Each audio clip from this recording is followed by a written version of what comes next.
Hey guys, what's going on? This is Dan here with another Camaro update. So I'm still working on the foam front end of this car here. Just want to give you guys a little snippet of what's going on.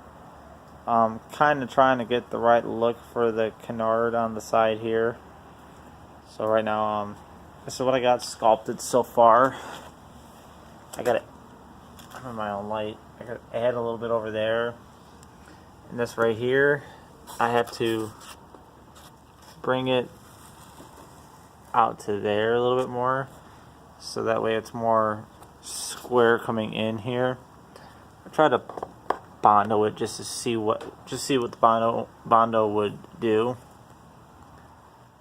And there's the kind of playing with the canard, see, kind of looking for mounting points, because I want the canards to kind of mount to the body of the car and not just hang onto the bumper and like be rigid mounted, actually function instead of like, I don't know, just bolting to the bumper and then if I hit something or travel at a high rate of speed or whatever and they just fly off, which I don't want. I took the forms off the bottom on this side here, kind of just playing around with different things. I got this kind of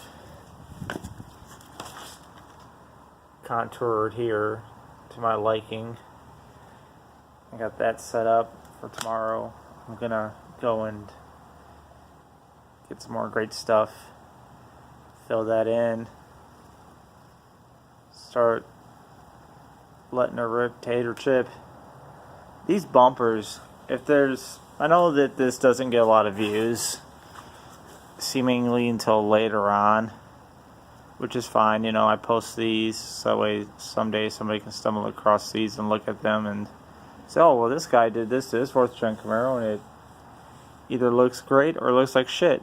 And I still got my original bumper there, so if it does look like shit, then throw the original bumper back on and hey, I tried. I mean, whatever. It is what it is. It's just a car, and we'll get her there. So yeah, this car is starting to look really good. I've been working on it off and on during the week. As you know, my work schedule is pretty busy, and tomorrow's my day off, which is Friday, so I was going to go to Cedar Point and do another Cedar Point video, but looks like it's going to rain, so I'm going to wrench on this thing until I have a side job at 5. So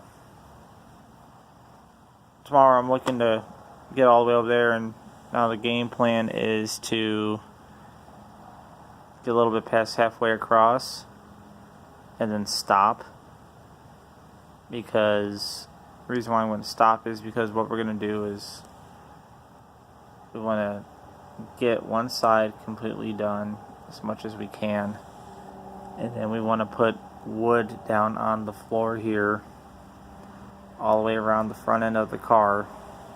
Right now I have the car leveled, that's why the car has a flat tire on one side, because I use it to adjust, and I'm not adding a lot of weight, so the suspension isn't going to compress because there's no weight in the car. There's no engine, there's no transmission, there's no gas tank, there's a seat and a dashboard. There's not even a battery. There's like a little bit of wiring and that's it. So what we're going to do is we're going to take, see, I got my center line here marked. I'm going to focus one part at a time. We're going to go ahead and take the foam out as much as we can to the little bit past the middle where I have the C written down. That's the center of the car. Then we're going to find another center point on the car itself. We're going to shine the laser at it, and then we're going to zero out, get 2 crappy tape measures and just, okay, that's center on the wood. 0 that way towards driver and 0 towards passenger. And I've seen this on Sig's Z channel. He did the same thing, or I'm doing the same thing that he did, but he used clay. I forget what kind of car he did this on, but he did one half and pretty much shot a grid at the car. And yeah, it worked out beautifully because I want to make sure this car is 100% symmetrical. So the main order we're going to focus on here is the front bumper itself, which is what we're doing now. Shaping it, getting it to look good. Make sure everything's nice, straight, level, true.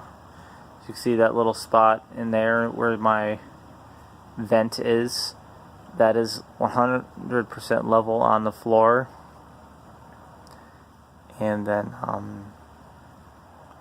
yeah, just going from there.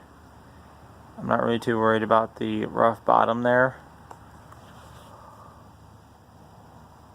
We gotta figure out my situation with the front splitter. That's gonna hang maybe probably about a 1/4 inch. And I do plan on making that piece there solely out of carbon fiber. And then, but first things first, we need to do the front bumper and get it 100% all the way to the passenger side. Once that's done, we will fiberglass it. We will get it mounted to the car, physically mounted to the car. And then when we get that mounted, we can start messing with the front splitter. Then after the front splitter, we will do the canards. After the canard, or actually before the canards, we'll do the inserts going into the vents. This car is going to have a pretty big radiator, and in the sides here there's going to be oil coolers and transmission coolers, and then in the middle on the top there, that's going to be power steering coolers. So you got AC condenser, radiator, power steering, 2 oil coolers, and 2 transmission coolers. And the reason why I'm kind of going this route is because if I do decide to do a boost build, which I am toying with the idea of doing a turbocharger in this car, I don't want this thing to overheat.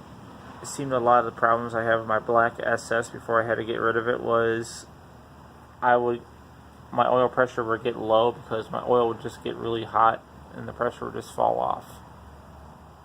The car had no oil cooler. So what I'm going to do is I'm probably going to install a thermostatic oil cooler controller on the side of the oil pan and then just go from there. I may end up doing if I can do it, if I can figure out a way, maybe just I have the space along the side or along the bottom of the radiator there, do a rear differential cooler. But that means I have to run rear differential lines all the way from the butt end of the car all the way to the front. It's going to be some pretty long lines. Like I said, 100% rigid lines though, so nothing's going to break, nothing's going to leak. I like to, if I do turbocharged build, I like to do rigid everything.